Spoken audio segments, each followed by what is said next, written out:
Okay, gentlemen, you've reached the final question, the one you've been waiting for.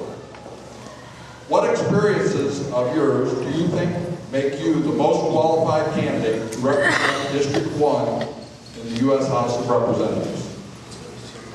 David? I get to go first again. Thank you. I'm going to tell you what. There were 7 of us kids born out on the old riverbank down San Francisco River in Lee County. All of us born by midwife. Mom and Dad never went to school day in their life. And somehow I'm standing here on this stage. And I've got to thank a lot of people for that.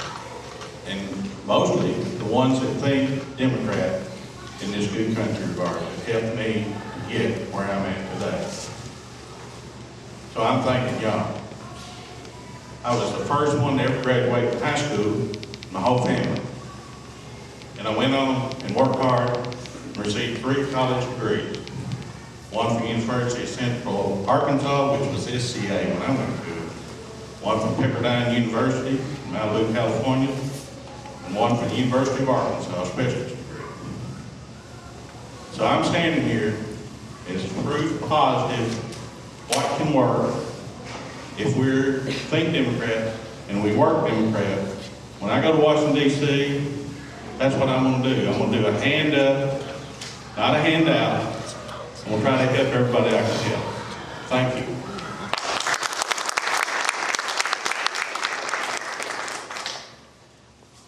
Well, ladies and gentlemen, first of all, I applaud everyone that's on this stage for offering themselves for public service. A wonderful group, and we are enjoying getting better acquainted with each other.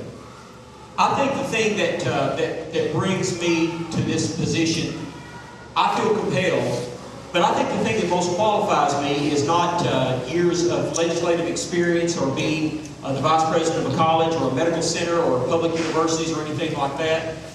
It is a 28-year successful marriage and 2 emotionally and spiritually well-adjusted children. Our 2 children are in graduate school, Tiffany and Jeremy.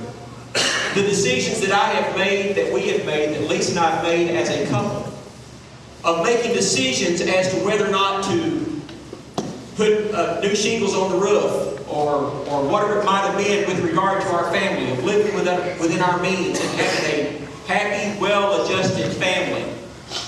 It's those decisions as a family that I think that make me real and make me qualified. Because as I said to you earlier, it's not about the issue of the day. It is the values and the lifestyle that we have modeled through the years that will make us best equipped to handle those issues that come forth in years to come. I think I have exhibited a lifestyle in which you'll be comfortable with that issue 3 years from now, that Tim will be thoughtful, deliberative, and prayerful in that decision. Thank you.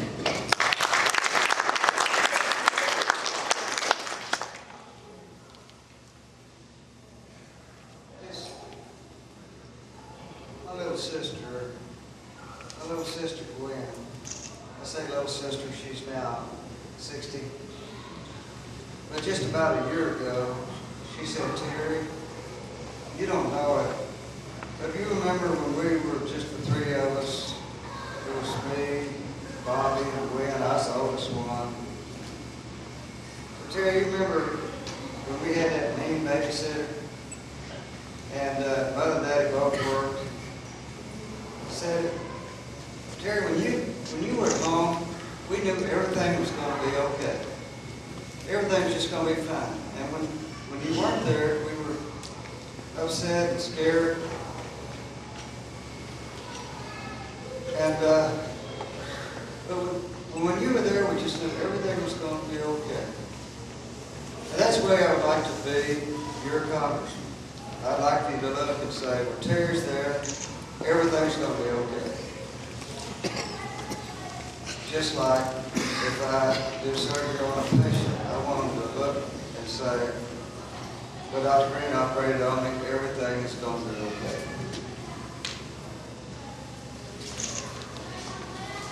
My time is up.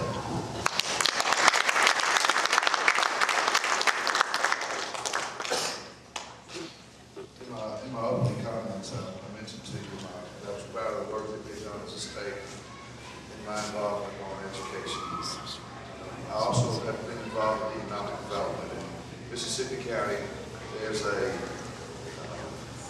we have many, many challenges, but in 2003, I worked with a group of gentlemen and women who passed an economic development tax that we've dedicated to jobs growth. Through that program, we've now created 2,700 jobs since 2003, and we have more jobs on the horizon. I want to take that kind of experience, a willingness to work with others, to bring people together. I have a long-standing history, whether it's been in business or in the legislature, of making things happen. And finally, I too have a family that I'm very proud of. My children, my older children are just about to finish school, and it's been a struggle getting through that. My younger child is 12, and he wants to be the Deputy Chief of Staff. So I think he needs a shot.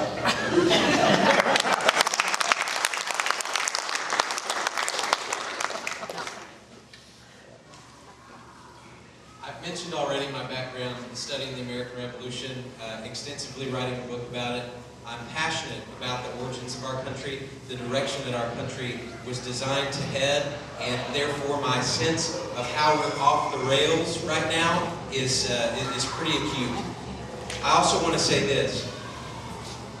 We all admit that we have a lot of very serious and maybe even intractable problems facing our society, facing our world right now. It just so happens that my professional background, that I've worked extensively in healthcare, energy, information technology, education, and construction real estate, which unintentionally happen to map pretty well with the hot-button issues of our time. Now, any of you who work in a business, and if I'm a politician and I come in and say, hey, I'm going to fix your business, well, I don't even know your business.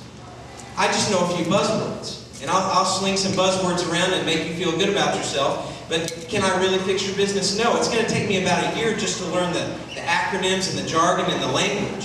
Then it's going to take me another year before I even understand the problem well enough that I can propose a viable solution. What I'm telling you is, if you will elect me to the U.S. Congress, you have a shortcut. I've worked in these industries. I know what the questions are, and I'm confident that I can help provide real solutions to them. Thanks.